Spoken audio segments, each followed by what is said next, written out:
What's up, guys? Welcome to another episode of the True Crime Society podcast. It is Saturday, June 13th in the USA and Sunday, June 14th in Australia.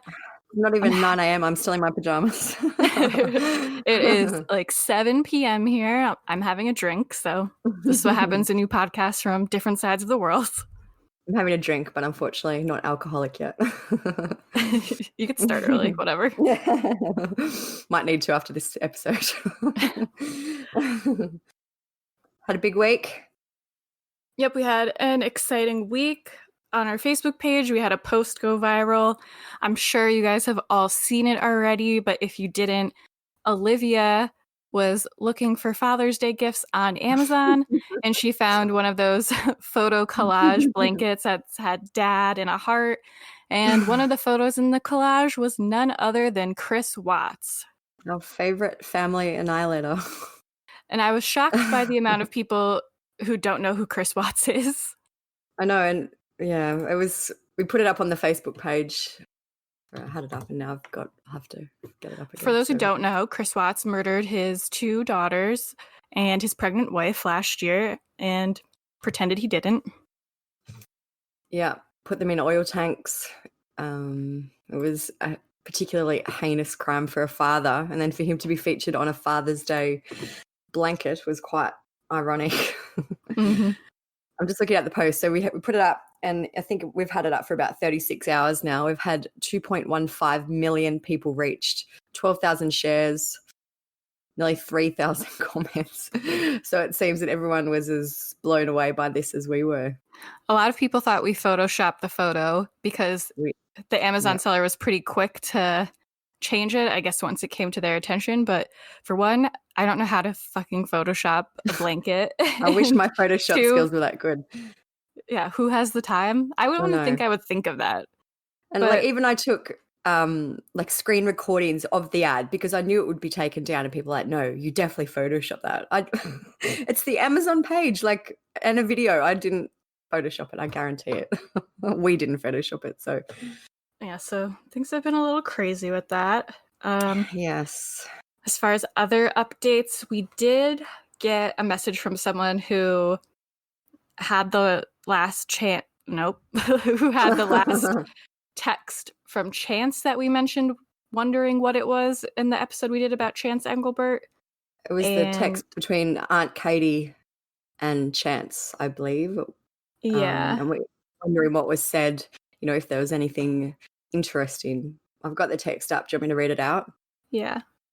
So she says to him at, I think it's 8 p.m, hey, I just tried calling you. Have a question. Would you call me back? And then he responds at 9:08, so just over an hour later, with 2 texts. The first one says, I'm, with an emoji of I don't even know what kind of emoji face, you call that. I think.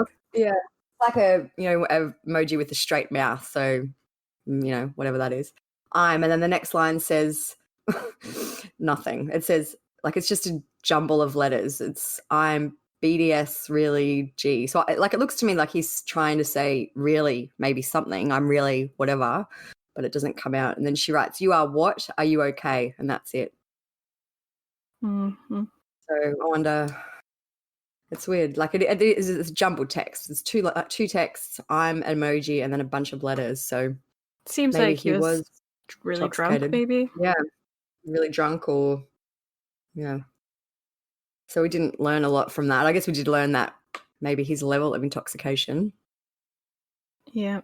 But nothing else apart from that. Still no real answers, though. No. And there hasn't really been any other updates either on that case. So yeah. We do have another update about Madison Bell, our favorite. I was just looking, I think she actually now deleted her Instagram again.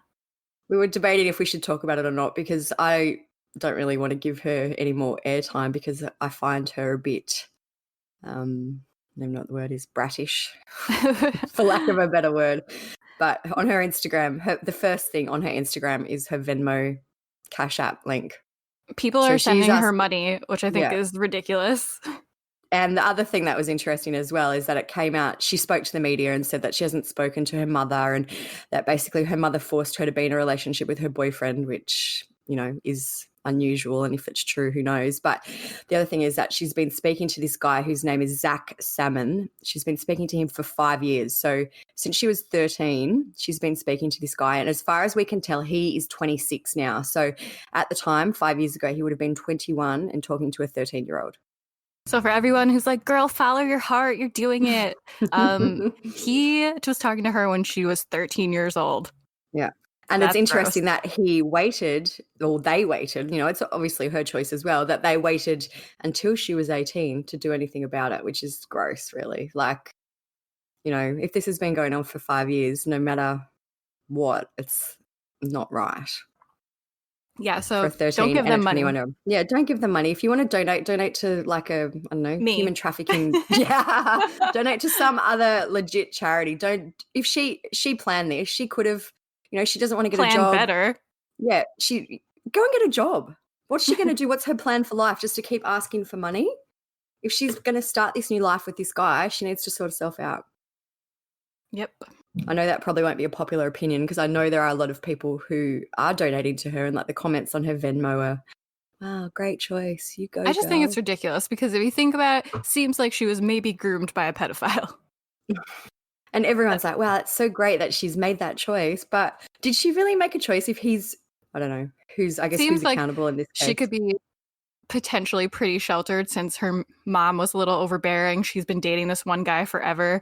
So honestly, it wouldn't be shocking to me if he was a pedophile and groomed her since she was 13 and now she ran off to live with him. Yeah. And I know like he's not that much older than her. Like he is. It was still illegal, but yeah, like it doesn't seem something bad now, like 18 and 26, like whatever. But a 13-year-old is so young, talking to someone who graduated college, basically. Yeah. Like that's like, gross. How would you even find that attractive or interesting as, looking for a partner? And the other thing I know Madison said in the interview too, that she apparently told her mother that she didn't want to be in the relationship with the ex-boyfriend and that as soon as she was 18, she was going to break up and whatever. I'd also like to know more about how she was forced to be in this relationship. Maybe she just meant he was living there so she felt trapped, but I want to know what she means by forced. But yeah, I did find it quite sad that she hasn't spoken to her mother. Like I know her mother's changed her, I think it was her Facebook, just to have a bio like Madison's mum or something like that. So it's sad that if she still hasn't spoken to her mother, she should be adult enough, I guess who are we to judge, but it's a sad situation all around. I don't think that's the last we'll hear of her. So it might be the last we talk about her, though. So today we're going to be talking about Lori Vallow and Chad Daybell and the numerous deaths surrounding them, which include Lori's 2 children, JJ and Tylee. We know we have done this previously, but we're actually going to just re-record it and redo the whole thing. You're probably wondering why we would do that, since it is a very long, confusing story. Yeah. But a ton of new information's come out, and after doing this for a few months, we feel that we could do a better job telling the story. So we've got lots of clips and things like that we can insert into the episode now, which kind of help to tell the story. So with the thought, we might as well redo it in a more cohesive way. Mm-hmm. And we took down a few of our older episodes that we plan on doing eventually. We've learned, I think we can do them a lot better. So the plan is over the next few months to re-release most of them. Obviously the newer ones are still up, the ones that we feel are good. Probably the cutoff line would be around Kara Kopetsky and Liz. Would probably keep those, maybe edit them. If you're new to the podcast, just start at Kara or the Long Island serial killer. Don't worry about the last ones. We'll do them better and we'll get them out for you guys. Mm-hmm. I think that also the success of the last episode, the Emery and Bailey one, I think that does prove that we are, finding our groove. We tried a few different ways of doing things, and I feel like now we've really got into a good, a good groove, a good way that we can tell the story and put it together. So the Bailey and Emery one was our most popular podcast episode. It went crazy. I think we're 74 in the US charts, which we'd never ever been that high before, which is amazing. And we've had double the amount of downloads that we've had on our other episodes. So you guys really, really like that case, and we really, really appreciate you listening to the episode.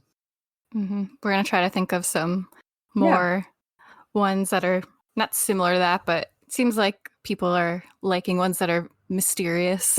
And maybe a little bit lesser known. Like I know, we covered some of the bigger ones, but maybe we'll look into. It's hard to know what to cover because of how much information is actually available to speak about, because we can't fill an hour if there's nothing. So, yeah, but it will be interesting to have a look and see what else we can come up with. Yeah. Especially, a lot of random, small, mysterious deaths. That's my favorite type.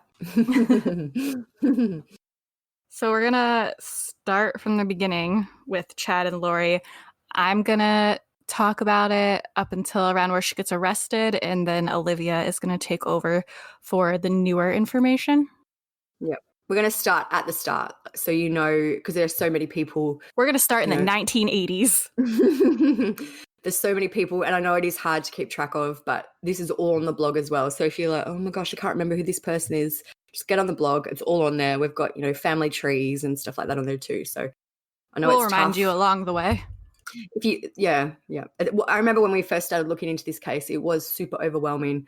Because you're like, oh my gosh, where do I even start with this? But I feel like what we've done is we've done it in a chronological order. It's the clearest we can make it, I think. Yeah, I think so. I was reading through the notes. I think done a good job. All right. Anything else we want to say? Just about the episode, it is going to be long. We don't know how long yet, but it's going to be long. So what we'll do is we'll put in the show notes chapters. So we'll figure out the best way to break them down. So if you just want to listen to a chunk at a time and if you don't have time to listen to the whole thing, that's fine. You can just break it up into chapters and listen to what you want when you want. So don't be overwhelmed. That it seems long when you look at however long it is. It's fine. We'll break it down for you so you can listen however you want. I did take a poll in our Facebook group this morning, and I asked what you guys would prefer, if you wanted one long episode with all the details, or break it up into 2 episodes, all the details, or to tell a more condensed version. And pretty much everyone said they wanted all the details in one episode. So that's what we're doing. And also, so if you're not in the group, make sure you are get in there, True Crime Society on Facebook, because we do ask a lot of questions about what you guys want to hear in the podcast. So if you want to have a say or let us know what you think, just make sure you're in there, because we post a lot about it. Yep. I know this case, a lot of people find it overwhelming because there is so much going on. So hopefully this will help everyone get a better understanding, get up to date, and so you could start following when the next exciting thing happens with it. And one thing I will say, and I feel like I'm just repeat this all the time, get on the blog. Like, this is one of our best blogs. It's broken up into 2 parts just because it's so huge. So, and we're also going to break the podcast up in that way. So get on the blog. It's updated basically every day now that there's stuff happening again in the case. So get on there, check it out. It's got clips, social media, everything.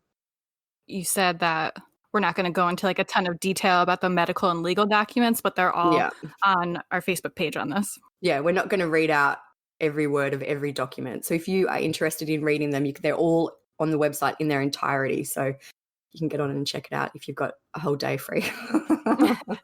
If you got a whole weekend. Maybe take a week off work. I'd do it. A true crime vacation. A crime-cation.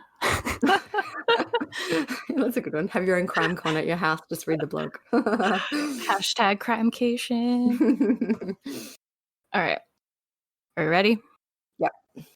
Story begins when Chad Daybell met Tamara Tammy Douglas in the late 1980s. Told you we're starting in the 1980s? I didn't lie. The couple met while Tammy was in her freshman year at Brigham Young University. They were married when Tammy was 19 on March 9th, the same day that happened with Emery and Bailey. Oh, yes. And also my birthday. On March 9th, 1990. In Manti, Utah. Chad was 21. After he graduated from college, the family moved to Ogden, Utah. They had 5 children over the years named Garth, Emma, Seth, Leah, and Mark. Tammy generally stayed at home to raise the kids. She did hold some external jobs on and off over the years, including one as the role of an elementary school teacher. The family moved back to Springville, Utah, where Tammy had been raised from the age of 13. And in 2004, the couple started the Spring Creek Book Company. Online records show that Chad published 27 books, all of which were based on religion and the end of the world. No wonder he doesn't have any money for his bond because he's spent all his money publishing his own books. His own books. Some of the book titles are Evading Babylon, which came out in 2012. I Know the Modern Prophets came out in 2005, and The Renewed Earth in 2011. I'm sure you're all very familiar with those books as they were very popular. So a blurb from The Renewed Earth, just so you can get a feel of what his writing was like, is as follows. In the final days before the second coming of Christ, a showdown is looming in Jerusalem between the two apostles and the coalition army as the Jews hurry to complete their holy temple. The plagues mentioned in the book of Revelation continue to be poured out of the inhabitants of the world, but many key events such as the resurrection of the righteous dead and the return of the city of Enoch await the saints as they prepare to meet their king and usher in the millennium. The Renewed Earth, the fifth and final novel in the Standing in Holy Places series, paints a vivid picture of exciting, prophesized events that still must occur before the second coming. If you have an interest in what awaits the members of the LDS Church, this series should definitely be on your reading list. I had a look to see if there were any that someone else actually published, and I couldn't find that information. So Shocking. I'm assuming they are all self-published, but maybe we've one slipped through the cracks that someone else actually found interesting. One thing I want to add quickly, sorry, and I know you're going to go into in a minute, but I think a lot of Chad's writings came because he apparently had two near-death experiences. One, I think he fell off like a cliff or something like that, and there was some other one. So, like he saw his grandfather. Yes. Oh, and so that's why Chad said that he could see beyond the veil now. Yes, and that's why he thinks that he is this, I don't know, it's not a psychic. I remember it said that he has a foot in each world. It says, when Chad was 17, he had a near-death experience while cliff jumping. He crossed into another dimension and realized there is a world beyond this one. We found this clip anyway, which speaks about Chad and his autobiography about his near-death experiences, which he called Living on the Edge of Heaven. At the beginning of that autobiography is a dedication to his wife, Tammy, who was still alive at the time, my one and only. The book describes marrying Tammy at the Manti Temple and working as a gravedigger at the same cemetery where she would later be buried. He believes their 5 children will have a role to play in the second coming of Jesus Christ. Just one of his many prophecies about the end of the world. You absolutely have to go follow that up. His books go on to say the world will end with earthquakes and hailstorms, floods and fires. He believes the U.S. government will require humans to receive microchip implants and that the country will be invaded by Chinese and Russian forces with help from the United Nations. He believes that what he is hearing, gives him direction in his life. From Chad, we go on to Lori's background. She was born as Lori Cox, born on June 26, 1973, in San Bernardino. Her birthday. Oh, yeah. She'll be celebrating it in jail. As far as we know, Lori has been married 5 times during the years. Her first marriage was in 1992 when she was 19. There's no public details of this marriage, so we're not really sure who the husband was or why or when they divorced. Her second marriage was to William Lagoya. I think that's how you say it. I would say Lagoya. Lagioia. William L. They got married in 1995, which means her first marriage would have lasted less than 3 years. And they got divorced in 1996, so short marriage. But they did have one child during this time named Colby. In 2001, Lori married Joseph Ryan for her third marriage. They had one child during their marriage, and that was Tylee Ryan. She was born on September 24th, 2002, and the couple divorced in 2004. Unrelated but interesting, Lori competed in a Miss Texas pageant in 2004. There are some photos of her in that pageant and a bikini modeling. Yeah, beautiful thing, white long dress. Which is kind of funny, all things considered now. Yeah. In 2006, Lori married her 4th husband, Charles Vallow. She took Tylee and Colby to the marriage with her. In 2014, the couple adopted a son, which we know as Joshua J.J. Vallow. He was originally born to Charles's nephew. So JJ's biological family were unable to raise him, and this is when Charles adopted him. This is when it all kind of gets a little bit confusing because there's When- crossing lines and yeah. I guess essentially JJ is Charles's nephew or but second also nephew or his something. adopted I don't son. know. Yeah. Anyway, doesn't matter. But yeah, for me, this is when you're like, oh my gosh, what's going on? Yeah. So JJ, it's been said that he has autism, and Lori and Charles were thought to have the means to help him with that. He's often referred to in the media as Charles' nephew. Yeah. So that brings us to April 3rd, 2018. Tylee's father, which is Lori's third husband, Joseph Ryan, died. And he is the first in this string of many deaths. Yeah. So according to the copy of the medical examiner's report, the cause of death was ruled as a heart attack. He was cremated, but little other information is available about his death. We have the copies of the autopsy on our blog if you want to check those out.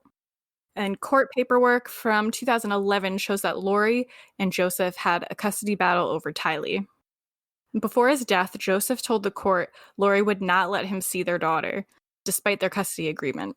It's also public that during their custody battle, Lori's brother, Alex Cox, remember his name because he's a big player, Yeah.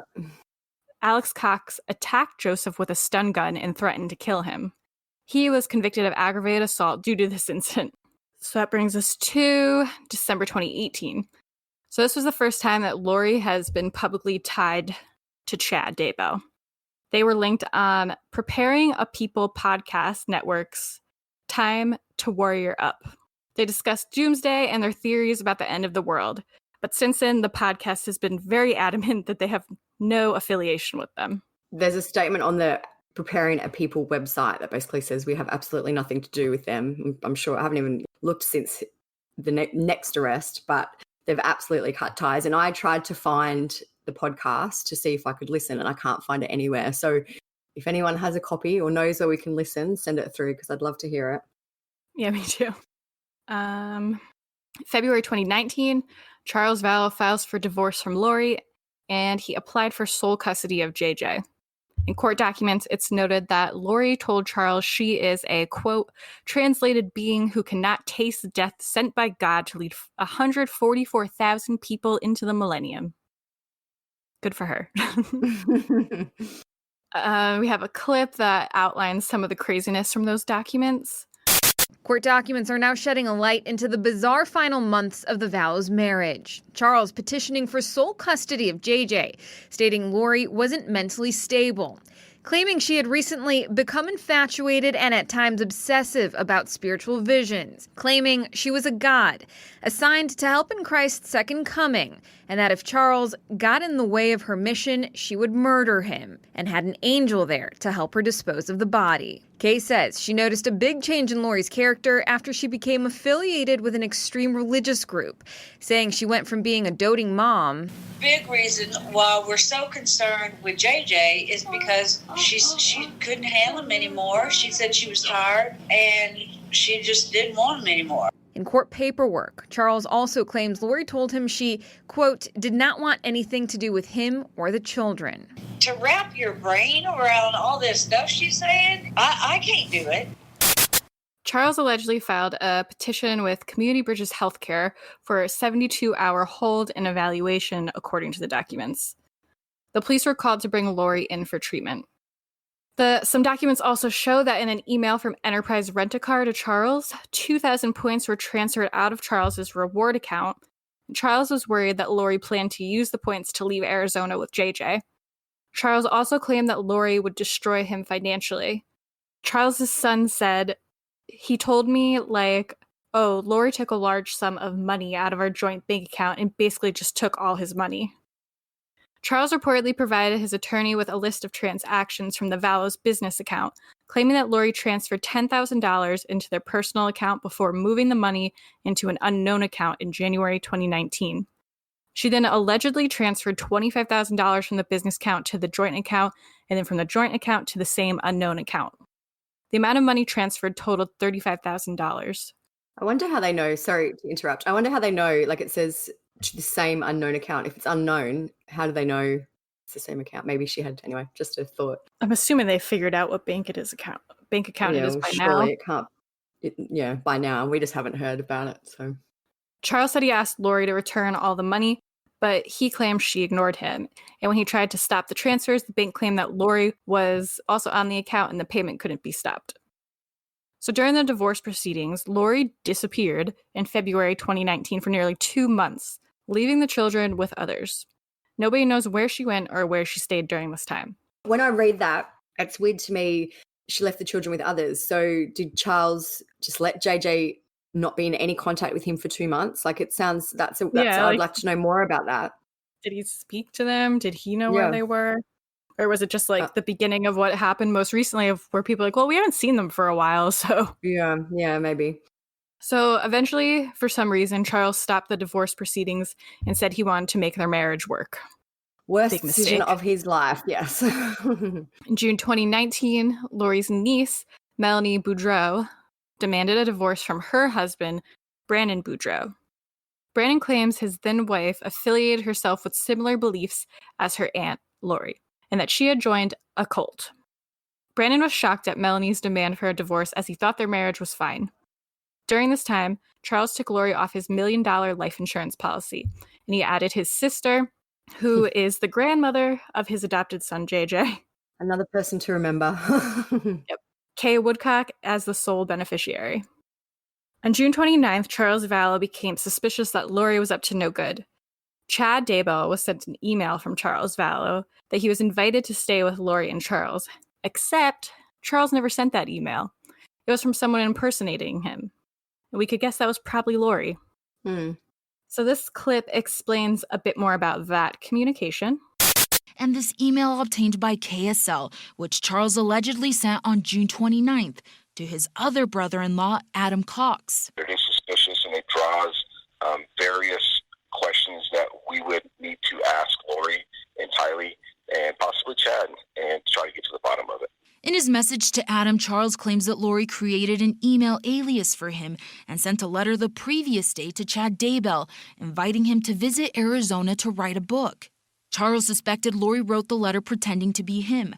The letter says in part, "I would gladly fly you down here early next week. You could stay in our guest room like before. I hate to take you away from your family, but I would definitely make it worth your time. With admiration, Charles." Going back to his message to Adam, Charles continues, "I'm not sure of the relationship with her and Chad Daybell, but they're up to something. She will not explain it. I'm going to send it to Chad Daybell's wife. Her name is Tammy. I found her email address on their website, too. I've got her cell phone number, too."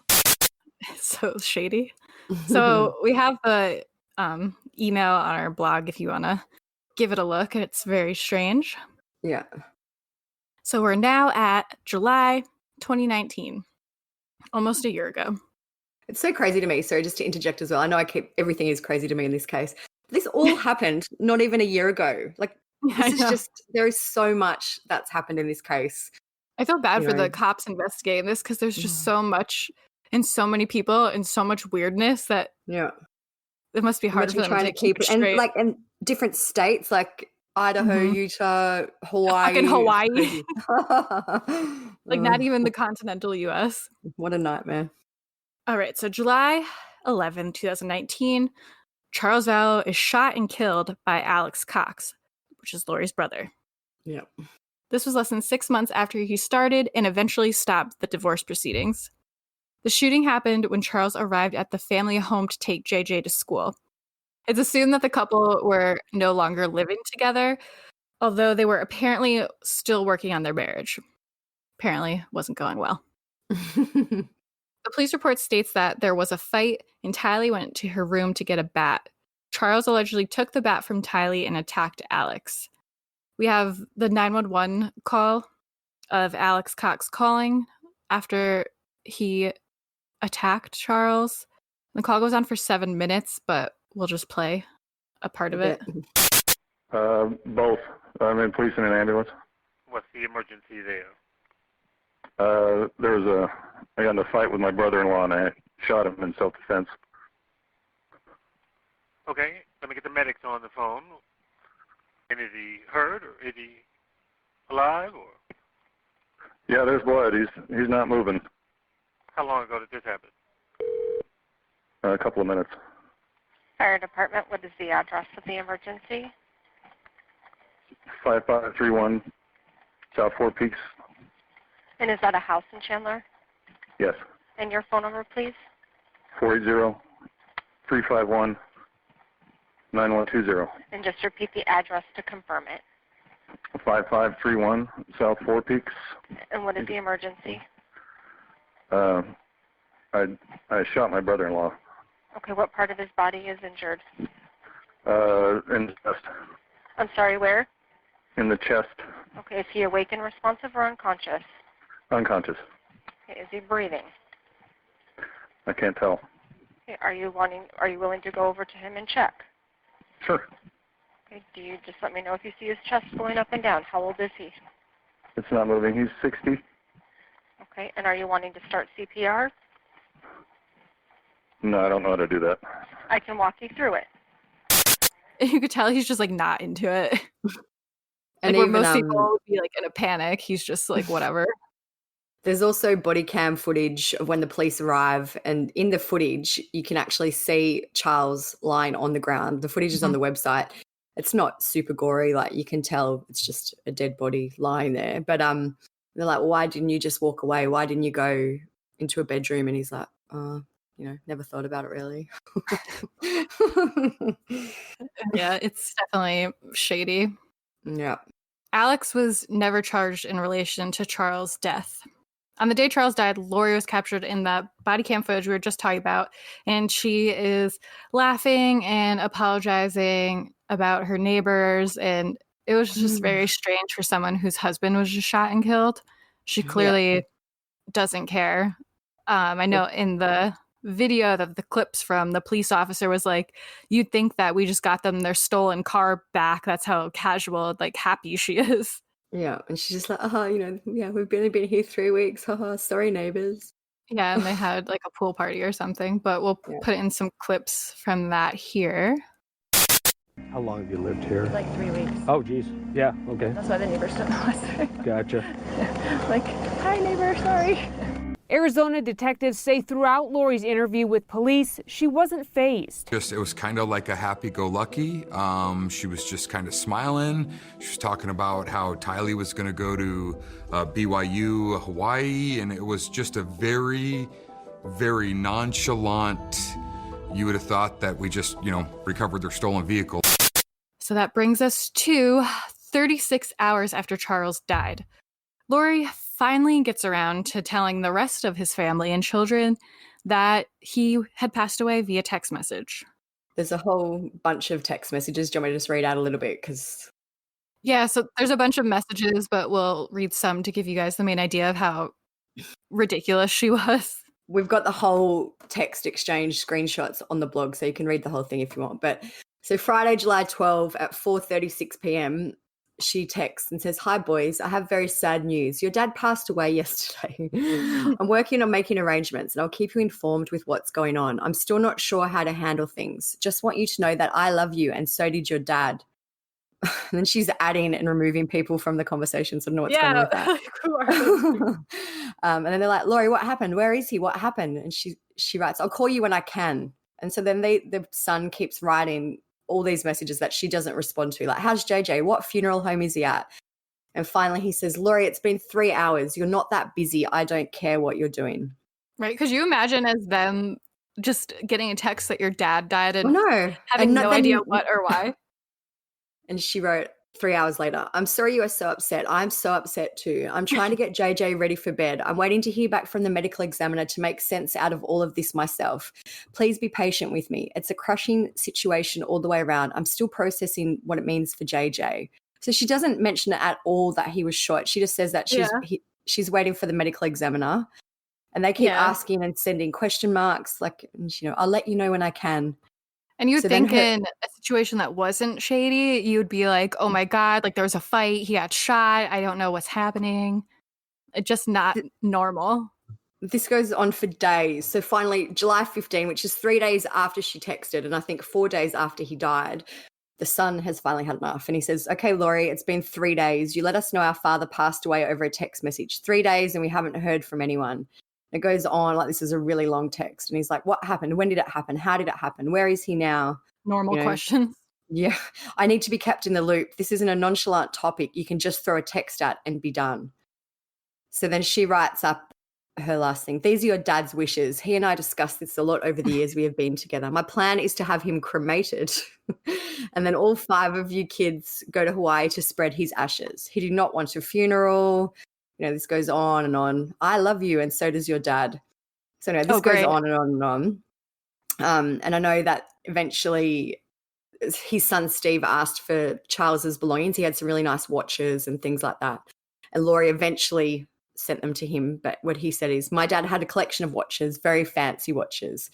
He wore them, so I thought she was going to send me some of them. The package arrived and inside were 2 cheap Timex watches you'd find at CVS. Anything was worth money we didn't get. I'm assuming she sold it.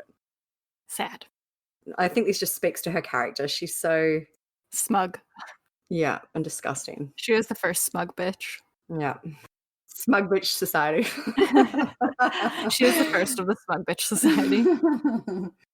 So just days after he died, Lori called his insurance company and asked about his $1 million life insurance policy.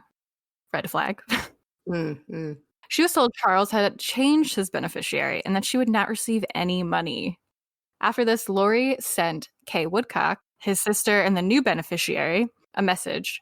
This is Kay Woodcock saying, she said, it was a photo of the change of beneficiary form that she must have gone digging for, Woodcock says.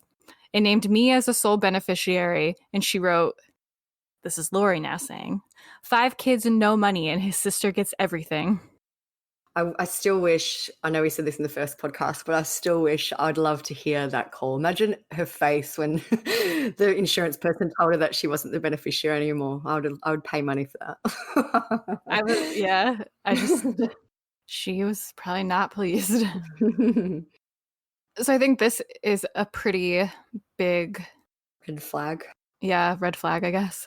Yeah. On July 22nd, 2019, Lori sent Dog Training Elite in Phoenix an email about finding a new family for JJ's service dog, Bailey, due to, quote, a change in life circumstances. And the company picked up the dog on August 30th. It took them a month to come get the poor dog. That's sad. From what I've seen online, I think JJ really loved Bailey. And there's another thing we'll talk about with Bailey later, but that's sad. And that was only 10 days after Charles died that she's already putting the plans into motion, it seems. I'd like to know if when they went and got the dog, if JJ was there or what she said. Yeah, I've never ever seen anything. I guess I've never seen anything from the service dog company. I was going to say, I guess they have a bit of a responsibility to not make stuff public. But yeah, I've never seen anything. Lori moved Tylee and JJ to Rexburg, which is in Idaho, at the end of August. Her niece Melanie also moved with them. Melanie Boudreau, who we spoke about before. Yes, who's also part of the alleged cult. So Lori enrolled JJ into Kennedy Elementary School in Rexburg on September 3rd. The final class he attended there was on September 23rd. Lori unenrolled him and told the principal that she was going to homeschool him. Tylee was not enrolled in school in Rexburg as she graduated early. I just want to add something quickly. So the last class he attended was September 23. I've seen that kind of debated. It might have been the 22nd or the 23rd, but that is going to end up being a really important date that we've found out in the last week. So remember that. September 22 or 23, 2019 was his last school. Yeah. So JJ was spotted on a neighbor's Ring doorbell camera on September 17th. It's just him running and playing. There's nothing really. Just him playing in the yard. But it's just a confirmed sighting, I think, is why it's important. Still sad to see because it's probably really the last documented sighting of him. Well, it's the last few days of his life we know now anyway. Yeah. Lori hired a nanny from care.com on September 18th. The nanny worked for the family for one day, which is September 19th. And this clip from Fox 19 explains some of the things the nanny noticed and conversations she had with them. The nanny says Lori messaged her through the website care.com, and she came over to Lori's townhome on September 18th to meet JJ. She explained to me how they recently moved here from Arizona, the nanny said. Her husband had just died of a heart attack and how JJ doesn't quite understand the situation. Lori's brother, Alex Cox, shot and killed Lori's husband, Charles Vallow, in July before Lori, her brother, and the kids moved to Idaho. The nanny said Lori also told her her daughter also lives in Rexburg and is going to college. She said her daughter doesn't like to babysit JJ without being paid, so she wanted me to work for her.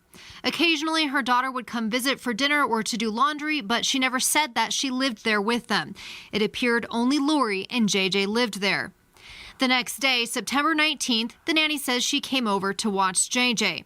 She mentioned how if she got home later to give JJ his medicine right before bed because it makes him tired fast. She joked about how she liked that because some days when he was extra tough for her to handle, she would give him his meds and have him go to bed early to give her a break. Then her brother came over and was quiet, just said hello, and then they left. JJ was upset about her leaving. The woman says JJ eventually went outside to play, like you see him here on a neighbor's doorbell video September 17th, 2 days prior. She said eventually JJ had a breakdown and later Lori came home.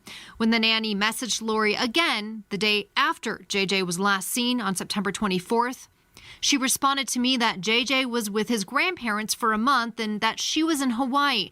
She said in about a month when they come back that I could work again. Well, once that month passed, I texted her again around Halloween time asking if I could work. There was no response. Oh, Rexburg police have said they confirmed Tylee never attended BYU Idaho, which was what they say Lori was claiming to other people. A search warrant revealed that Lori left behind JJ's medication in that Rexburg townhome with pills still in the bottle. They said that medication has not been filled in Idaho.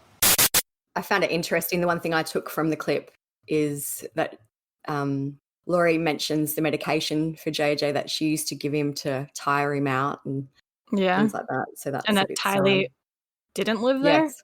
She said that, Tylee didn't live there and didn't want to care for him unless she was paid, which is why they were hiring the nanny. It's weird to me that she even went into that much detail. More like maybe she was trying to cover all her bases if JJ said something about Tylee. Yeah, seems like she was over-explaining. Yeah. On October 2nd, Brandon, Melanie's husband, Melanie is the niece. Melanie Boudreau, because there are two Melanies in this. There's Melanie Boudreau and then there's Melanie with an E on the end, Gibbs. But this is Melanie Boudreau, so Laurie's niece's husband. Sorry, I know it's confusing, but Melanie Boudreau's husband. He said he was shot at and the bullet missed his head by inches. The alleged shooter was driving a Jeep that was registered to Charles Vallow, who was dead. Honestly, it's just too insane. It's too crazy. I can't believe it. I don't know how this went on for so long. And just no one did anything. Like all these people are having all these things happen to them. People are dying left, right, and center, and nothing happened. I can't wait for this movie. I'll be there. I'll be at the premiere of this movie. Even if it's a Lifetime movie, I'll be there. Lifetime, please invite us to the premiere. On October 9th, Tammy Daybell called 911 and said a masked man had shot her with a paintball gun. She made a Facebook post about the experience and said she had no idea why she would be targeted. So she says, "Okay, neighbors, something really weird just happened and I want you to know so you can watch out. I had gotten home and parked in our front driveway. As I was getting stuff out of the back seat, a guy wearing a ski mask was suddenly standing by the back of my car with a paintball gun.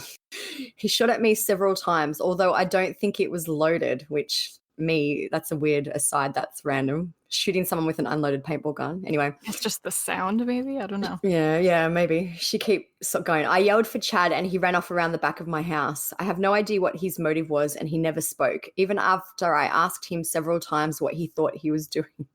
I was about to smack him with my freezer meals from enrichment tonight when I decided to yell for Chad instead." She has a good sense of humor, it seems. Like that would be scary. Like imagine just getting stuff out of your car and someone approaches you with what looks like a gun.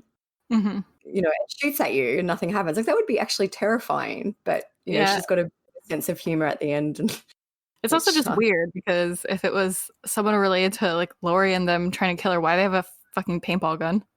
Yeah, like why go to all the effort of wearing a ski mask and approaching someone and then have an unloaded paintball gun? Yeah, it's weird. Maybe it was just a weird thing, but I still can't actually, even with all the stuff that's come out, I can't figure out what the actual point of that was. Like maybe they were trying to scare her into leaving. I don't know. Yeah. Who knows? Like 2 weeks later? No, 1 week later. 1 week later. Oh, no, sorry, 10 days. Sorry, I thought it was October. In between, like 10 days later. 10 days, sorry, my bad. On October 19th, 2019, Chad's wife of more than 30 years passed away, which is Tammy. Tammy, the paintball Tammy. Yes, paintball Tammy passed away. According to her obituary, she died peacefully in her sleep. She's got a really, really long obituary. It's all on the website if you want to have a look. She sounded like a nice person. Like, I know everyone probably sounds nice in their obituary, but... She sounded very wholesome. Yeah, it says, Tabby's true focus throughout her life was her family, from serving a delicious dinner each Sunday to remembering every birthday and holiday with gifts. She loved all sorts of animals, but she especially loved Indian runner ducks. I don't even know what they are, but anyway, she liked ducks. She also raised pigeons, chickens, cats, and rabbits, knowing each one by name. She loved gardening, cooking, and playing games with her family. Her laugh will be remembered and cherished. I feel like in all of this, Chad and Tammy's children are kind of the forgotten ones. Like, they've lost their mother. We'll talk about what happens to their father later, but it's sad. She had grandkids. She had 3 grandkids at the time she died. It's sad that she got caught up in all this, and I'm assuming she didn't know much about what was going on. Probably not. It's very sad. Yep. Authorities assumed at the time that Tammy's death was natural and they didn't conduct an autopsy. Jumping ahead in the story a bit, in April 2020, the Idaho Attorney General announced that they would take over the investigation into Tammy's death. At the time of her death, Tammy had a $430,000 life insurance policy against her name. Yeah, I think Chad has claimed that. Like, I haven't seen anything about Chad not being able to claim that, or it hasn't been paid. As far as I know, everyone's always mentioned that Chad should have had this $430K cash, basically. So October 25th, Tylee's friends say they received a text from her phone that said, "Hi, miss you guys too, love ya." And that'll be important later in the story. One thing I'll add in about Tylee, like, I know we said that JJ was last seen confirmed on 22nd, let's just say the 22nd of September. There hasn't really ever been a confirmed date for Tylee apart, which we'll talk about too, about a trip to Yellowstone that they took, which was in early September. But apart from that, early September, there was no other confirmed sighting of Tylee. So it's interesting that she's sending texts from her phone on October 25. Very interesting. So November 5th, 2019, Chad marries Lori Vallow in Hawaii. True love prevails. 2 weeks after Tammy died. Very suspicious. Chad told people over the next few weeks that Lori had no dependent children, and Lori also told people during this time that Tylee had been deceased for years. As far as we can tell, it was just those two at the wedding. There was no one else from their family, like no one else. They eloped. So, and the photos are so cheesy. Yeah, they're looking into each other's eyes and smiling with their lays on. Oh my gosh, they're so smug and ugh. And they're like, anyway. Our kids are dead. Our kids are dead. My wife's dead. Let's be free together. Everyone we know is dead. It's just us now. November 8th, Kay Woodcock, Charles's sister and the beneficiary, JJ's grandmother. His grandmother. Was setting up a printer that she inherited from him after his death. Somehow, when she hooked up the printer to her computer, she came across a bunch of orders that were made on Charles' Amazon account, and they were made after his death. I still don't know how this works. How do you get a printer? Anyway, whatever. Yeah, I have no idea. I feel like there's no relation. It worked out so well. Like this printer incident actually opened the door for a lot of things. So it was quite interesting and printers are very mysterious. So anything could happen when you're doing something with a printer. So she said in regard to the incident, quote, "I don't know how me connecting his printer had anything to do with that, but somehow it connected. I don't know. After I poked around for a little while, I saw things were being ordered from Amazon and I thought, well, that's not right because, he's dead." It's so ridiculous. Of course, all of the items were shipped to Lori's new home in Rexburg. A single Amazon purchase of a ring less than $40. For a simple online order, there's a lot to unpack here. Lots of questions that it raises. It certainly doesn't look good for Chad or for Lori. Here's why retired FBI senior executive Frank Montoya would say that. A screenshot of the order obtained by East Idaho News shows a Charles Vallow in Rexburg, Idaho, placing the order on October 2nd for a silver and malachite women's ring. We know Charles died in July of 2019, shot and killed by his wife Lori Vallow's brother. We know Lori lived at the address listed on the order. Wedding photos show Lori wearing what appears to be this exact ring when she married Chad Daybell.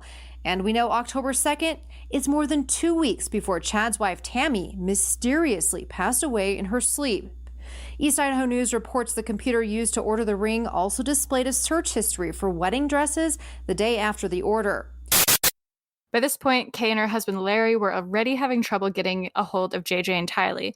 So after seeing Lori's Amazon orders, they requested police to do a welfare check on the children, which would be executed later that month.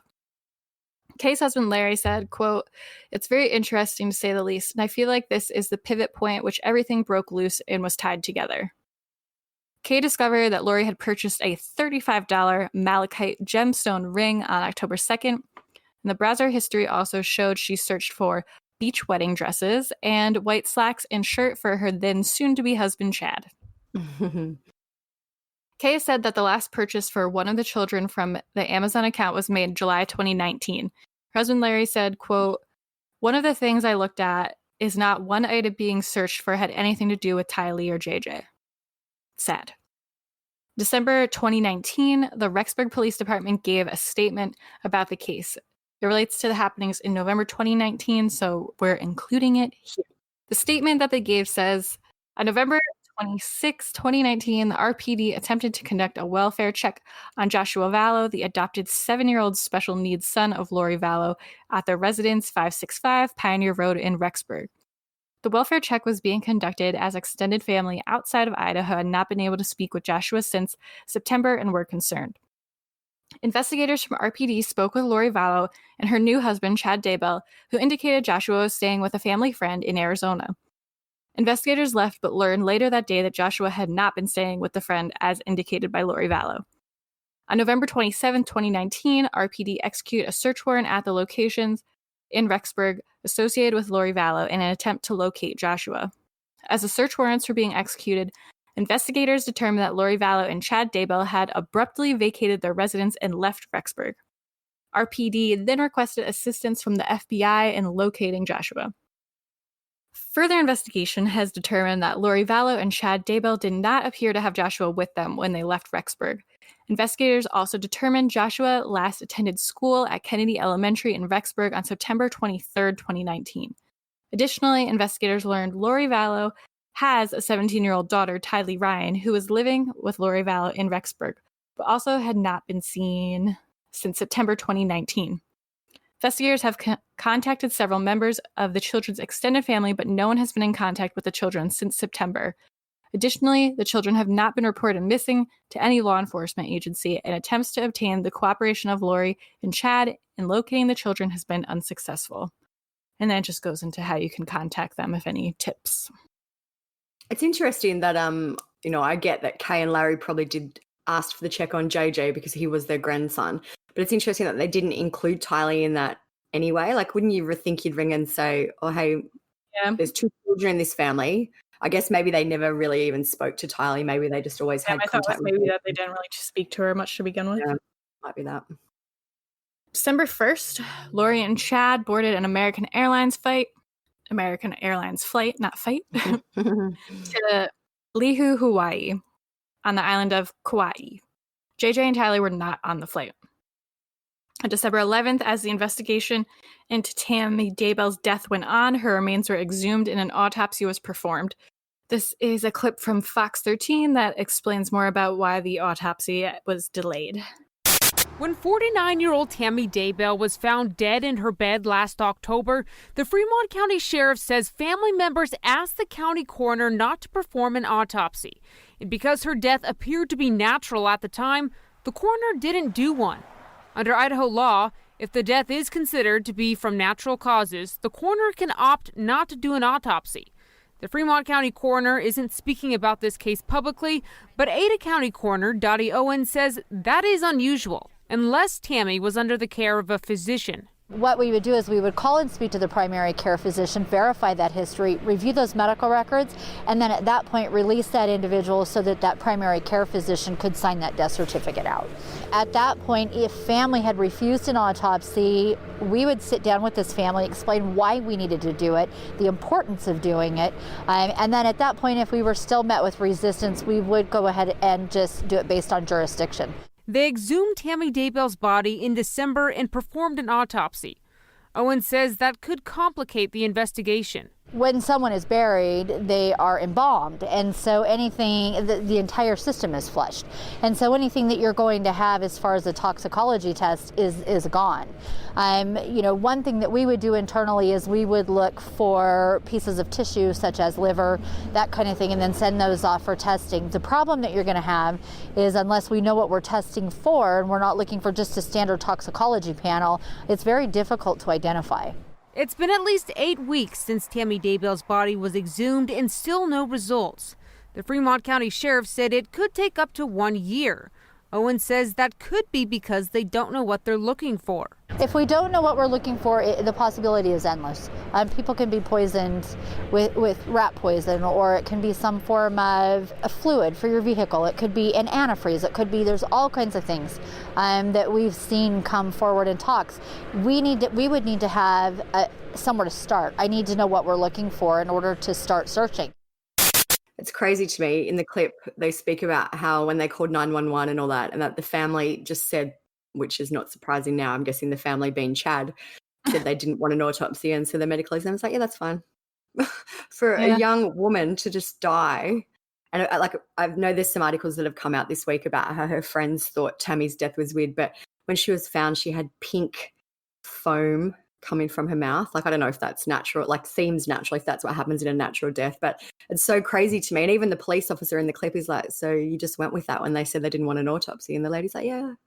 Yeah, I get it when it's older people and they just kind of die. Yeah. Or someone who has a known illness or something like that. Yeah. But for someone who was seemingly totally healthy and had nothing, just to die in their sleep. I wonder what they wrote it off as, a heart attack or I don't know. heart failure. Natural causes. Very vague. So that brings us to December 12th. Alex Cox, Lori's brother, died also in Gilbert, Arizona. He was found unresponsive in the bathroom of a home he was sharing with a woman who he married 12 days before this. You can't make this stuff up. You can't make it up. This was literally 1 day after Tammy was exhumed. Yeah. 25-year-old Joseph Lopez found Alex Cox passed out in a home in Gilbert and called 911. I think Joseph is the new wife's son. Yeah. So we have the call, so we'll play an excerpt of it here. Yes, that's correct. Okay, what is the emergency? I have a older male here named Alex. He just passed out here on my bathroom. Okay, is he awake right now? I think he's passed out. Okay, you think he's unconscious? Yes. Okay. Is he breathing normally, like you can see his chest rising and falling? Hello? I hope so.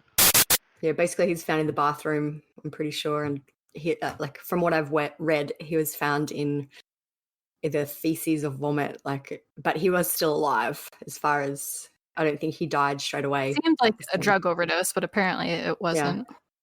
Anyway, we'll go into that in a minute too. So December 21st, Chad and Lori are officially named as persons of interest by the Rexburg Police Department. They made a post on Facebook asking for the public's help in locating them because they're wanted for questioning in the disappearance of the Vallow children. Also said they were recently married and that she may now be using his last name, and also gave descriptions of them. On the 30th, Rexburg Police issued a second statement that's pretty long. It's on the website if you want to read the whole thing. Yeah, we have the whole thing on our website, but we took out this portion that we found most interesting. It says, since we first received a missing child report on November 26, our number one priority has been finding Joshua and Tylee. We have taken every step available to us including executing multiple search warrants, interviewing multiple sources, and running down every lead we have found. We strongly believe that Joshua and Tylee's lives are in danger. We're aware that in the weeks after Tammy Daybell's death, Lori Vallow and Chad Daybell told witnesses that Lori's daughter had died a year before the death of her father, which is untrue. Around that time, Chad told another witness that Lori had no minor children. I wonder why they're making up that lie about Tylee anyway. Like, what I feel like they're would the just point sort of very, that story be? I don't know the right word, just very like cocky. Yeah, and just like didn't care and just talked out of their ass basically. Yeah, I guess maybe it just come out one day and they run with it. Yeah. Just strange. I feel like they just were one of those people that lie all the time without even really realizing it. Yeah. Because they lie so much. And I think that also, like, I don't think in that line specific, I think that they believe a lot of their lies as well. Like, I don't think that they believed Tylee actually died a year ago, but, you know, I think that they get so entangled in their stories And that their they weird, can't like, see what is religion. actually true. Yeah. That brings us to this year, finally. On January 25th, 2020, Hawaii police served Lori with a court order demanding she turn over Tylee and JJ within 5 days. And that deadline came and went, and of course, nothing happened. So at that point, search warrants were executed, and the condo that Chad and Lori were renting in Kauai Beach Resort was searched along with their rented SUV. Nothing happened to Lori, though, at that point. She wasn't arrested or anything. She was just still free, even though she basically ignored the deadline that they gave her. Yeah, I remember everyone was like, why aren't they arresting her? Yeah, she's just walking around. Like, there's that video of them walking somewhere in Hawaii, like they're hand in hand and all the media and someone all saw that. them like shopping at the grocery store together. I'm assuming that they were trying to get more information from them or something, but yeah, probably just firming it out before they went ahead and did it. So from the search they executed, they took possession of birth records of Tylee and JJ, Tylee's bank card, 2 iPads, one belonging to JJ, and the other logged into JJ's school programs and JJ's school records. It was learned that Tylee's bank card had been used after the last known sighting of her in September. Police then revealed that there were no signs that the kids had ever been to Hawaii since Chad and Lori arrived. The second bedroom of the rented condo appeared empty with no signs anyone had lived there. I'm assuming that the search warrants where they found, like it says, the birth records and all that, they were probably found in Idaho because, yeah, you know, they obviously probably didn't. I was just wondering if they took all that stuff to Hawaii to kind of make it seem like they were there. But then that bit where it says there was no sign of them makes me think they found all that back in Idaho.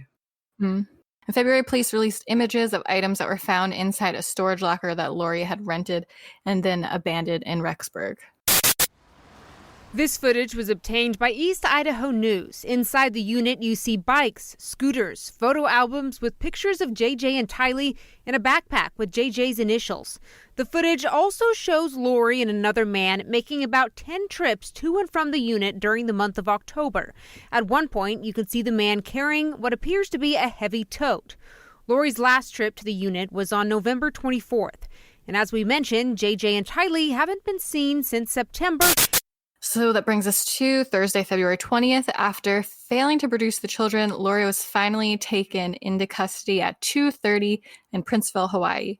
She was held at the Kauai jail in on a Madison County, Idaho warrant pending extradition. The 5 charges were 2 felony counts of desertion of a child and 3 misdemeanors, which were resisting and obstructing an officer, solicitation of a crime, and contempt. The contempt charge likely stems from Lori ignoring the court order to turn over the children. So I'll have my turn now. On Friday, February 21, a Hawaii judge set Lori's bail at $5 million and scheduled her extradition hearing for March 2. Until the day of her hearing, it was thought that she would fight extradition. But, you know, this went back and forth, and we won't go into all the detail because it's legal and, you know, not that exciting. But on March 4, she was finally extradited back to Idaho. She had her first hearing there on Friday, March 6.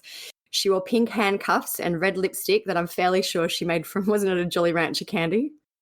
Was it? I don't know. Yeah. At one here, anyway. She makes her own lipstick out of, Jolly Rancher candy. She heard the charges. Like in jail or like in life? No, in jail, because I'm guessing she didn't have No, I know, but I wasn't sure if it was just like something she did. No. No, as far as I know, just in jail. I'm sure maybe in real life she has a lipstick. She wore pink handcuffs, which I don't know where she got them, and red lipstick as she heard the charges against her, and her attorneys requested a lower amount of bail at $10,000 compared to her millions.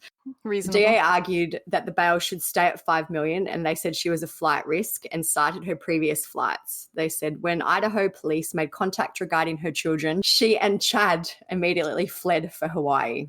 The bond was reduced, but only to $1 million. And the stipulations were that if she was able to make bond, she would have to wear an ankle monitor and she would not be able to travel beyond the 3 neighboring counties in Idaho. Anyway, she can't make the bond. She's still in jail. On March 13, 2 of Lori's attorneys noted that they would be withdrawing from the case. So that left Mark Means as her sole attorney. There was a probable cause affidavit that was released at the time. And in it says, Lori asked a friend, this is the other Melanie Gibb, to lie and say that JJ was staying with her in Arizona. Melanie confessed in late November 2019 that JJ was not with her and had not been there for several months. Melanie told police that when Lori and Chad both asked her to lie for them, she outright refused. It's also emerged since then that in 2019, while both their respective spouses of Charles and Tammy were still alive, Chad sent Lori an email which detailed the 7 missions they have to accomplish before the end of the world. And according to their beliefs, I think the end of the world is coming in July this year, so we all better get ready. It seems reasonable at this point, honestly. I know, it wouldn't surprise me. So the 7 missions they had to accomplish together were, number 1, translate ancient records. Number 2, write the book about the translation process. Number 3, identify locations in Northeast Arizona for white camps. I don't know if white is a race thing or if white is just a color that they use, so I'm not entirely sure what that means. They also use like light and dark. So yeah, so I think white, I don't think it's a race thing. I think it's some other meaning. Number 4, presidency of the Church of Firstborn. Number 5, help establish the food distribution as the tribulations start and the delegate. Sounds like the Hunger Games. 6, ordain individuals to translation as the camps begin. And 7, the final one, provide supplies to righteous members of the family. So weird. They were going to be busy if they had to do all that. Yeah. Anyway. March 2020, the FBI requested assistance from anyone who had been at Yellowstone National Park on September 8, 2019. So remember that date as well. That's going to be important in the last week or so that we've found out. Investigators said that the last known image of 17-year-old Tylee Ryan was taken on a family trip to the park that day. The agency also released images of a white Ford pickup truck that the family was believed to be traveling in, and they wanted to speak with anyone who saw it. So this clip kind of outlines a bit more about that. Authorities are waiting for the snow at Yellowstone National Park to melt as fears grow that missing teen Tylee might be buried there. Tylee visited the park with her brother JJ and their mom, Lori Daybell, last September 8th. Court papers show that police have located 2 photos of Tylee taken in the park that day. We have found no witnesses who can verify they have seen Tylee since, the court documents quote one detective on the case. Now, police are reportedly waiting for the snow in Yellowstone to melt as they consider mounting a search for a body. It's a daunting task. The park covers more than 3,000 square miles, nearly 3 times the size of Rhode Island. It could be like trying to find a needle in a haystack. At this point, they can't do any digging or any intense searching because there is so much snow and the ground is frozen. In March 2020, Brandon Boudreaux, who's Melanie Boudreaux's ex-husband, filed child custody documents in Arizona. In the documents, he said that Melanie told her current husband, so she's remarried, Ian Pulaski, that she had been told, this is quote, she had been told by Chad and Lori that her children had been possessed and had become zombies. She shared concerns that she's been told Brandon needed to die, and that may indicate that Tylee and JJ needed to die as well. Ian Pulaski said he tried to keep an open mind about his wife's beliefs in teleportation and dark and light portals. It says the ideas seemed harmless at first, and she sounded pretty certain of some of them. She talked about how she'd learned some of these things in the temple and other from Chad and Lori. I guess that they believe that your body can get taken over by a zombie or something. something about a worm or like a slug. A slug. I think it was a slug. Their body gets hold on. taken over by a slug and they need to kill you to set your soul free. With the zombies, it says that they believe human bodies that have had their original spirits forced from them and have been possessed by either a demon, disembodied spirit, or a worm or a slug. Spirits can be pushed from their bodies during traumatic events or deadly injury. Spirits pushed out are trapped in limbo as the body they're tied to is still living but cannot be occupied by them anymore. So the deadly injury thing is quite interesting. Maybe that's why they're going around killing all these people. Yeah, I guess that's the excuse they made for it. So around this time is when all the legal documents start to get released. There are tons and tons of them. You know, it's requests for information, who they're requesting information from, banks, airlines, you know, just trying to get everything. So we won't go into detail about them, but the documents are on the blog in their entirety if you want to read them. On April 9, 2020, there was a letter from the Idaho Attorney General, and that was made public. The letter said that Lori and Chad were under investigation for conspiracy, attempted murder, and murder. So Chad was still not arrested at this time. Lori was just in jail, but obviously it started to become clear that they were also looking to get Chad. We also heard more information come out about Charles Vallow's life insurance policy. On February 26th, Charles asked Banner Life to investigate his, quotes, soon-to-be ex-wife, Lori Vallow, for changing the password to his $1 million life insurance policy. He claimed he did not change the PIN, and he told the insurance people he wanted nothing to go to Lori or any member of her family. Charles spoke to someone at Banner Life Insurance, and the password was changed on the 20th of February 2019. So this was less than a month after he tried to have Lori committed to a mental health centre for evaluation. He'd already filed for divorce at that time and had filed a protection order against her too. So in April this year, it also was announced that the autopsy and toxicology reports on Charles, Alex, and Tammy and Joseph Ryan would not be released to the defence. They were said to be irrelevant to the case of child desertion, and that 3 of the cases, which are Charles, Alex, and Tammy, were still under investigation. In April as well, Melanie Boudreau made a social media post about the case. She was not able to see her children because I think of all the, you know, zombie stuff going on. All the murdering and zombies.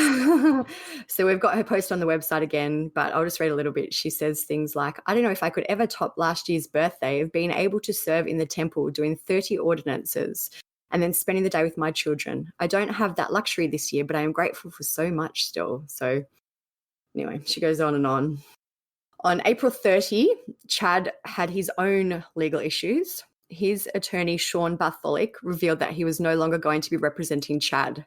They can't seem to find an attorney that sticks, either of them, Lori or Chad. Funnily, his new attorney is Mark Means, which is also Lori's attorney. So they're now sharing the same attorney. Cute. Another death that was related to Lori Vallow also came out in May this year. We learned that her sister, Stacey Lynn Cox Cope, died at age 31 in 1998. Some online articles I've read say that her death was diabetes related and she was known to have diabetes. Who knows if Lori was getting into all this stuff back then, but as far as I know, her death really hasn't been connected to the others, and I don't think it's under investigation in relation to this case. But it is interesting that one person can have so much death around them. This is one of my favorite parts coming up. Okay, so May 1 this year, an email came out that Chad had sent to Lori, which was on October 30, 2018. So they've known each other for a long time. Like this is, you know, years before what's happening now. So the email just says, here are the family history documents you requested. So it lists their family members. It says, I won't read them all, but Alex Cox is 2L. Lori is a 4.3L. Her first husband, doesn't say his name, it just says first husband, 2L. Tylee Ryan, 4.1D. JJ Vallow, 4.2L. So then it also lists, it says, current numbers on Earth at this time of each estate level. These totals represent the light spirits. The dark has equal numbers. So they're super hard to understand. Like you're like, what does any of this mean? But Justin Lum, who's a reporter from Fox 10, he has a really good summary, which I'll read from now, so you can kind of get an idea of what it means. He says the first attachment is some sort of rubric system explaining the estate levels of light and dark spirits. It says most LDS members are level 2, bishops and ward leaders are level 3. Most stake presidents and general authorities are level 4, apostles are usually level 5, and a few are level 6. The document says anyone over 4.1 rarely switches sides, which I'm assuming between dark and light sides. Lori's a 4.3L. So she's a very high level. It says her Stacy, who was Lori's sister who died, was rated a 3L. Alex Cox was also determined to be light. And it says even Joseph Ryan is in the document. He's a dark spirit that was sealed away according to Chad. Lori's own daughter is deemed a 4.1D nearly a year before she goes missing. JJ is on the light side, as is Charles Vallow at the time. Brandon Boudreau was on there. He was labelled a dark spirit, while his ex-wife Melanie and the 4 kids were light. I want to know what light and dark means, like, yeah, in their opinion.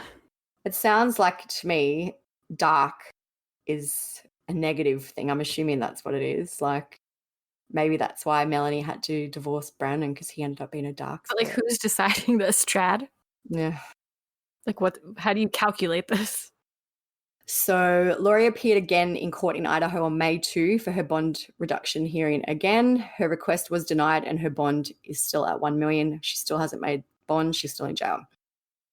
Kay Woodcock also made an online message at this time. She addressed it to Chad, and in it she spoke about, I'll read some of the things. She says, Chad, how can you be so cruel to not show us if Tylee and JJ are okay and where they are? The anguish of everyone who loves Tylee and JJ is suffering day after month. It never ends. It is pure hell. If Lori has done all this to hurt us, please tell her she has accomplished her goal. So it's sad. Like, I know Kay and Larry, JJ's grandparents, have been quite vocal in all this, and they've made lots of public pleas and interviews and things like that. So it's obvious that they were suffering. It's very sad. On May 7, Justin Lum from Fox revealed that he had exclusive documents that showed Chad believed Lori had lived multiple lives and that they had been married in the past lives. He sent an email on January 22, 2019, and the FBI has all those documents. On May 8, the day after that, we finally found out how Alex Cox died. The Maricopa County Medical Examiner released his cause of death, and surprisingly, it seems to be natural. He died from basically heart disease. Must be from all the stress of murdering everyone and trying to murder shooting everyone. People. So we also got some more body cam footage that was captured prior to Charles's death. In it, he says, it's gotten really bad lately. She goes to temple every day, speaks to Moroni and Jesus Christ. I'm not quite sure who Moroni is. It's probably ignorant of me, but I don't know who it is. Either, so I'm assuming maybe it's some prophet or something like that. But so that he's obviously talking about Lori. So it says there's 22 minutes of body cam footage at first, which shows. I looked it up. It's an angel. Angel Moroni is an angel stated by Joseph Smith to have visited him on numerous occasions. She's speaking to Jesus and angels. Something from the Book of Mormon. So there's 2 clips, which they both total over about 30 minutes all up. They show officers arriving to the Vallow home on the 31st of January, 2019. So Charles has arrived home and he's found that his belongings have been moved out and that he also had to kick the door in to get in. And he asks the police what he can do as his truck is gone. So you can hear that clip here. 2 days. Okay. But she's lost her mind. I don't know how else to say it. We're LDS. She thinks she's a resurrected being and a God. And remember the 144,000. Jesus is coming next year. She took all the money out of her bank account today. My truck is gone from the airport. She went to the airport and got it. I just flew in from Dallas. Houston and Dallas. So where's your truck? I don't know. It's pretty obvious around this time that Lori's state of mind isn't very rational. There's a few social media posts from friends of Charles. One of the things Like, I'll read some of it because they're quite long and they're on the blog as well. But he says, Lori fell apart months before anyone knew everything, and Charles tried to quietly and respectfully help her. She would tell him she was a resurrected being and married to an angel named Moroni, and would go to the LDS temple to have sex with him being the angel. She said she only ate food for the taste. She slowly started worshipping Chad. She left JJ and vanished for weeks. She stole money from him, me, and our company. It says, Lori was so kind and sweet and gentle to me. You fell in love with her just after 5 minutes. Charles adored that woman, and now I don't even recognize her. So it's interesting to see her, I guess, decline. Yeah. So May 25, we're at now this year, 2020. It was JJ's 8th birthday. There was lots of social media posts made for him. Even Bailey, the cute little service dog. It's so cute. Aww. It's the dog wearing a little blue bandana. It says, happy birthday, JJ. Love, Bailey, which is sweet. Aww. And randomly, well, kind of randomly, Brandon Boudreau wrote a poem for JJ, which is kind of weird. Anyway, Rexburg police also released a letter from JJ's birthday. I'll read it out now. It says, good morning. I'd first and foremost like to formally thank each and every one of you who have reached out to our department over the last 7 months and have offered your assistance and help covering the case of JJ and Tylee. We can't express how appreciative we are for all the officers, the community, family members, and news media outlets who have dedicated thousands of hours in the search. We would like everyone to know that today is JJ Vallow's birthday, and we continue to hope and pray for the safe return of both these beautiful children. And then it asks, gives you the details if you've got any information. Steph spoke earlier about a case where Brandon, who was Melanie Boudreau's ex-husband, was shot at by someone who was driving Charles Vallow's Jeep, even though Charles was dead. So this information says, a neighbour tells us on the morning she noticed a Jeep parked across the street. The Jeep had been parked there all morning. It says when Brandon pulled into his driveway and he had been allegedly shot at, the neighbour heard a loud noise. The neighbour remembers seeing the Jeep speed off down the street. So that's interesting. It doesn't, it's not groundbreaking, but it does corroborate that is actually what happened. Mm-hmm.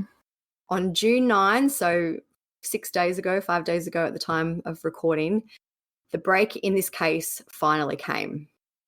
Human remains have been found at the home of Chad Daybell, whose wife Lori refuses to say where her 2 missing children are or even if they are alive. It's a heartbreaking development in a case that has gripped America. Police gave few details in a brief roadside press conference. Investigators and detectives have recovered what's believed to be human remains that are not identified at this time. I do want to add that Chad Daybell, who resides at that residence, has also been taken into custody for questioning. 51-year-old Daybell was seen being led away from his home. No charges have been filed. Sadly, human remains were found at Chad Daybell's house. The Rexburg police issued a statement and they said the FBI, the Rexburg Police Department, served a search warrant at a resident located in Fremont County in regards to the missing children case involving Tylee and JJ. The address belongs to Chad Daybell. During the search, investigators found what appears to be human remains. Investigators are continuing to pursue the property for any other information that they can find. And it just goes on, to say thank you for the support of the public. So this is literally all just happening. We know now that the property had been searched once before, which was in January this year. At that raid, which was January 3, they removed 43 items from the home and they combed over several sections of the yard with metal detectors. So in this search now, it seems to me that what they were looking in quite a specific area. I've seen photos where they have blue tents up. Like there's a photo here I've got that's 3, and I know people have said they've seen 5 blue tents. So it looks like they picked specific areas to search in. It doesn't seem to me like it was a general search. Mm-hmm. The search warrant was sealed, so we don't actually know what the deal is. And I know they've also since issued a no-fly zone over Chad's house, so you can't have drones or helicopters or whatever, which is interesting. Yeah, I wonder what's there.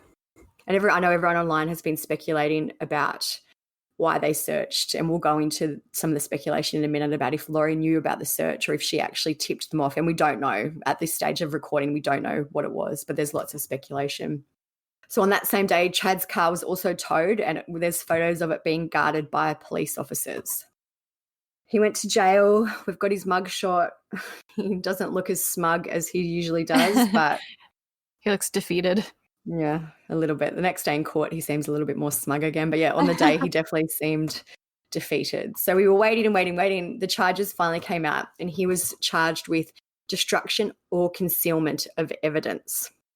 As I said, people were speculating if Lori broke down and gave police information. There is an online comment that I've read, and it says that she didn't know. Like, obviously, we don't know. This is just a rumor, but I thought I'd bring it up. But it says that when she found out, she was screaming, ranting, and raving, tearing up the pod, tearing up her cell, breaking stuff, cursing, and hitting cellmates. All I was told that was Lori found out about the search warrant and Chad being brought in. She did not take the news well. Was she supposed to be upset that her kids were dead, like she didn't know they were dead, or upset that they got caught? I suspect she was upset that they got caught. Yeah. If it's true, we don't know, but could be. There's also some photos I know online of and I think they were taken from either a drone or they're from the air anyway, and it's of a woman wearing a blonde woman wearing a hat, and it does look like in a photo that she may be handcuffed. She's kind of hunched over a little bit, like it doesn't look like a natural stance. So I know people online are speculating that it was actually Lori who was taken to the site. Again, we have no proof. I don't think it's her. I know other people have found photos, and I suspect it's probably an FBI agent who was there who kind of has a resemblance to Lori. So I don't think it was her, but I guess anything's possible based on the little that we do know. I just don't see her cooperating, so. No, I can't see now after all this time why she would start to cooperate. I suspect it would be more likely to me that first scenario of her being crazy when she found out, that would be more likely to me. Yeah. So there was a lot of speculation on the day, and I know in the press conference they said that they were going to carry out an autopsy, but it quickly emerged that there were actually 2 sets of human remains found at Chad's house, and that sadly both of the remains belonged to children.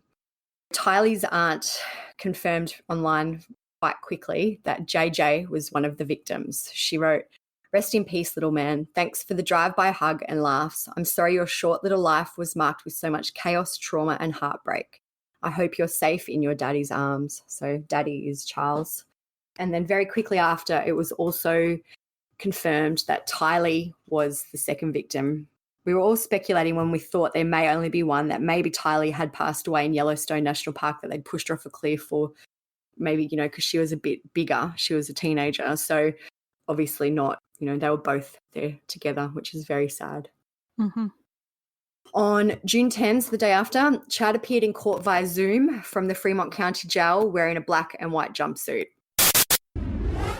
Well, there was nobody, not even Chad Daybell, allowed inside the courtroom due to COVID-19 precautions. Instead, he sat next door in the jail with his 3rd defense attorney of the year by his side. They asked him if he understood his rights. He said yes. And then they talked about his bail, because the charges he's facing so far only carry a minor sentence compared to something a little bit more violent.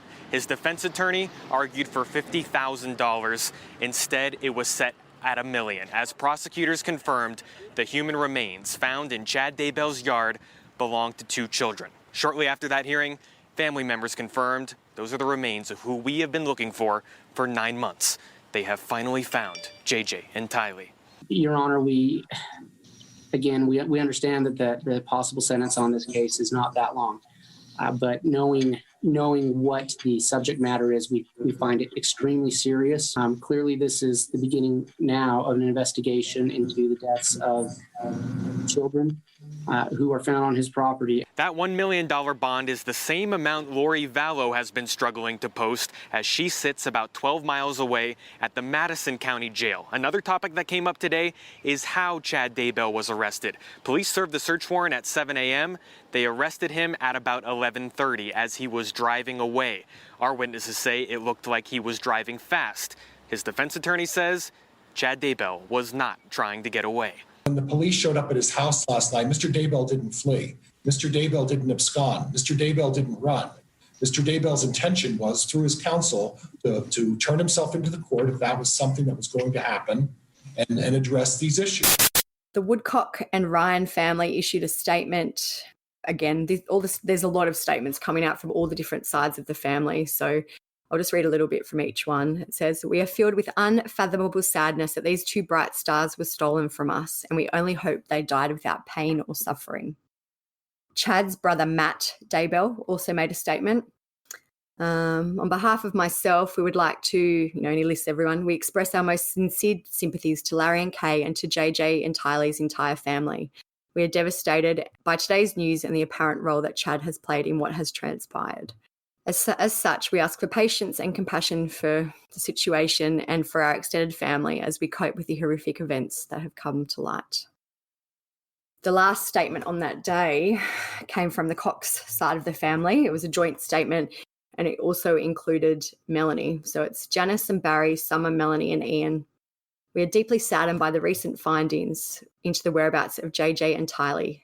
Their love," so obviously this is written on behalf of them, "their love for them knows no bounds. The family has maintained a strong hope and belief that they are alive and well." So this goes on and on. One interesting thing about the Cox family statement is that the date on it was May 8, 2020. They had it ready. Yeah, well, so everyone's like, what do they know? Do they know they were going to be found? I suspect it's just a fuck up where someone's used a template and hasn't changed the date. But it is interesting that, maybe they did have it ready to go and just didn't change the date. Also, Melanie can fuck off. She knew what happened. I know, Melanie. That's why when that statement came out, I was like, oh, too little, too late. Okay, Melanie. Anyway. I think Melanie knew quite a lot more. Mm-hmm. Anyway, so one interesting thing that we did learn quite quickly was that it seems that Tylee and JJ didn't die at the same time. It says in it, 2 charges were filed against Daybell on Wednesday morning. The charges involve the concealment of human remains.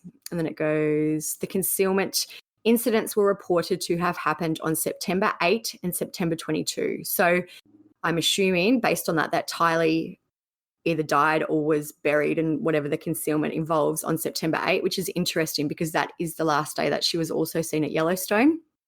Mm-hmm. So maybe they took the trip to Yellowstone as a bit of a alibi, like she was fine, we were here on that date, and then they did whatever they did to her on that day when they got home. Yeah. And that the other date was September 22, which seems to be the last day that JJ was seen at school. I don't know why, what happened. Some people have speculated that maybe JJ was asked, they weren't intending to kill JJ, that he was never going to be killed, but that maybe he started asking too many questions about Tylee, which is why they decided to kill him later. Or maybe, I don't know, might have had some significant date thing for them. Who knows? We don't know. I feel like it was always their plan to get rid of both of them because... Me too. I just don't know why they wouldn't have done it at the same time. Yeah, she got rid of his service dog and she made comments about how he was a lot for her to handle or something. And she pulled him out of school. I guess she pulled him out of school, though, on the day that he died. So, yeah, I feel like they just wanted to run off to Hawaii and live their weird life together. It wouldn't surprise me if it was like they planned those dates for some, higher reason. Like dark and light needed to die on these dates, or I don't know. And, hopefully we'll find out more about that. But it does seem that there was a few weeks gap between when both the kids died. We mentioned before that Tylee allegedly sent, but she clearly didn't. Yeah, I forgot about that was in October. She'd been dead for 6 weeks by that time. So I'm guessing that was Lori or Chad. It seems weird that, I still wonder what their plan was going to be if they're still pretending to people that Tylee was alive. Like, they're telling some people she died a year before, but then to her friends, they're still pretending she's alive. What was their end game plan? Yeah, I'm very curious about how they died and what Lori and Chad's reasoning was. I'm assuming we'll find out eventually, but from everything that's happened so far, it seems like it'll be something ridiculous.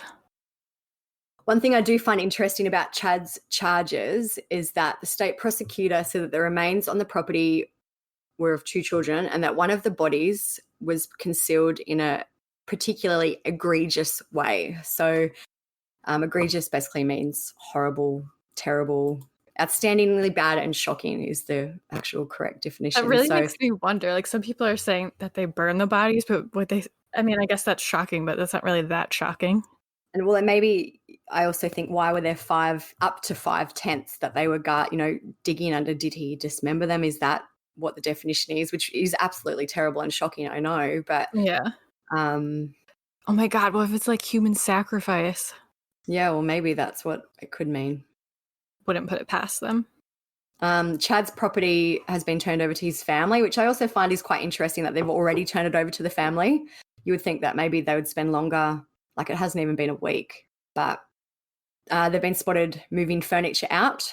And I found a really sad clip where Larry and Kay Woodcock, who are JJ's grandparents, visit the property because they wanted to see where JJ was discovered. So this is Larry talking about the visit, which is actually really heartbreaking. And I know at the end of the clip, he refers to JJ as his little man, which is sad. I'm not coming in hostility in any way. I come with trying to be the peacemaker. And that's all I want. I just want to be a peacemaker. Let's all get along here. Let's see where JJ was. And to say, I'm sorry. We're all with you. Man. I feel bad for them. They seemed to care a lot about JJ. And I know people are like, if they cared so much, why didn't they have custody of JJ? But Lori and Charles were quite affluent. Like, they had a lot of means to give JJ support. And I guess also they were still family. Like, it's not like they were just adopting him out to anyone.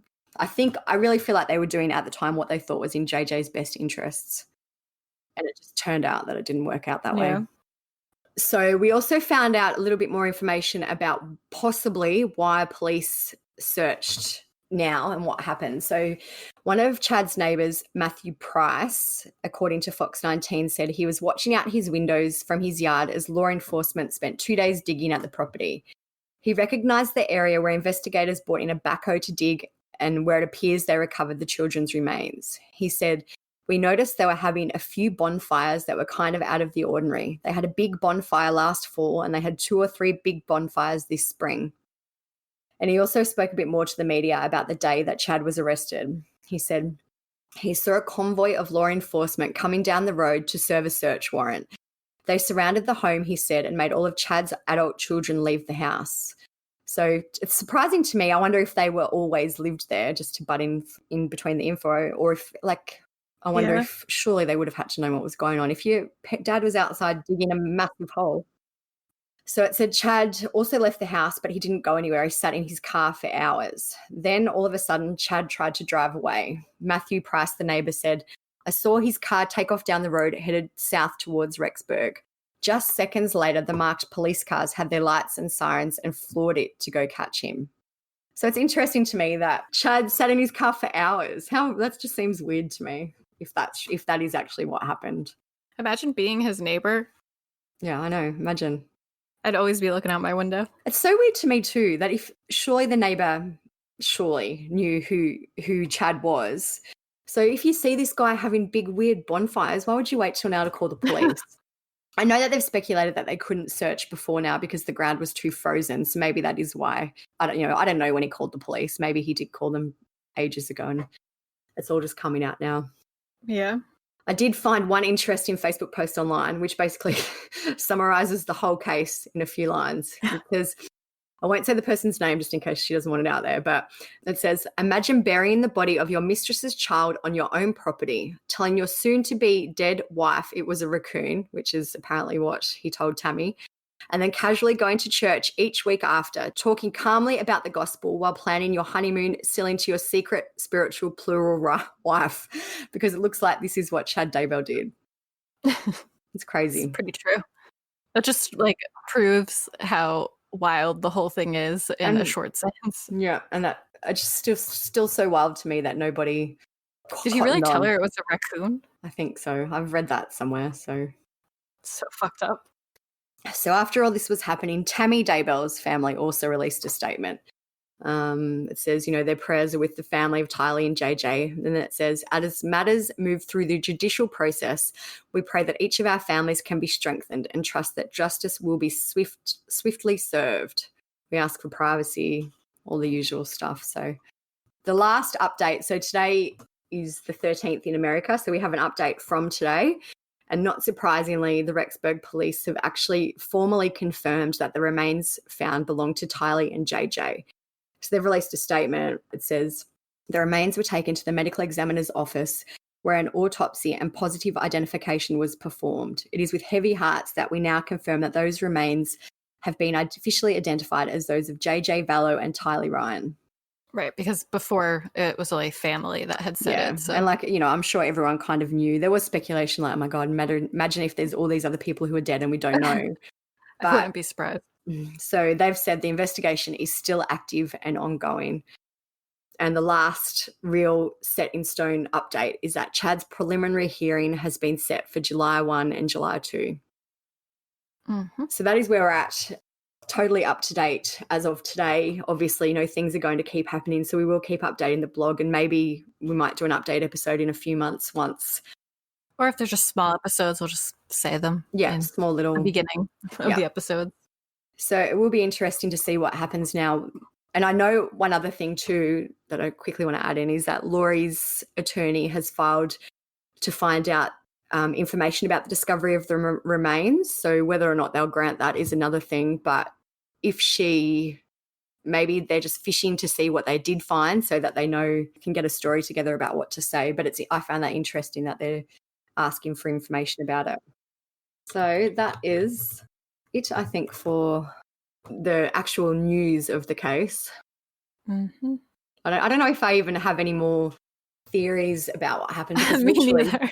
Anything could have happened. I do think he probably did burn the bodies, and I also wouldn't be surprised if he dismembered them. Yeah, he seems just fucked up. I don't know. Like I was going to say, they released the statement about it being egregious before they did the autopsy. So it seems to me like it was pretty clear that whatever they'd done was terrible. They obviously just didn't dig up an intact body, or as intact as it can be after being buried. Yeah, especially since there was several tents. I wonder what else they were digging up. Yeah, I wonder if they found anything else. And I know it's going to be tight-lipped. Obviously, they're going to get the cases together for the trial. Yeah. Hopefully, Justin Lum? Justin Lum is one, and Nate Eaton is another good reporter, but Justin is my personal favourite. He's always on the case. I don't even know if he ever sleeps, that guy. He just releases update after update. So if you are looking for, absolute breaking news, check out Justin Lum, post all his stuff in our group as well. So he is absolutely across the case. All right. I guess that's it. Don't have much else to say on it because there's just so much. What else is there really to say? They're terrible people. Yeah, case closed. I know this week was supposed to be about Holly Bobo, but with all the news surrounding this, we decided that we would just do an update and redo this one because a lot of people are interested in it. I feel like we've done our coverage. I know we're not a newspaper, but our coverage of this case has been really good. And Nikki, I know, we've always wondered, why aren't people into this case? It's so fascinating. But I think now more and more people, like this week, we've had so many people join just for this case. So I think it's important for us to do this podcast because I feel like we've done a, half decent job of compiling all the information. If you're just jumping into it now, it is a lot of information. It's really hard to not feel overwhelmed. And so we went with the chronological way of kind of organizing it because that way, to me anyway, it makes the most sense. So you can get a background and all that. So hopefully it will help the majority of people who haven't followed it since the beginning, like Olivia and Nikki. So remember, you can check us out everywhere. Just look for True Crime Society, Facebook, Twitter, Instagram. And all the documents, pictures, social media posts, you can find them all on our website. truecrimesociety.com. And if you like the podcast, please give us a nice review and subscribe and tell your friends to listen. Tell everyone. Oh, do we have a new tagline? I think we do. Kelly came up with a great new tagline. Kelly came up with a fabulous new tagline. We thought while we're revamping the podcast, let's just go the whole hog and get a new tag. So now it is Until Next Crime. I like it. I like it too. My mom also liked it. And shout out to my mom because my mom loves the Lori Vallow case and Lazzie's mom. Yeah, Lazzie's mom in the Czech Republic. Shout out to all the This mums. is a big mom case. My mum would never know how to listen to a podcast, so. So anyways, until next crime. See you soon.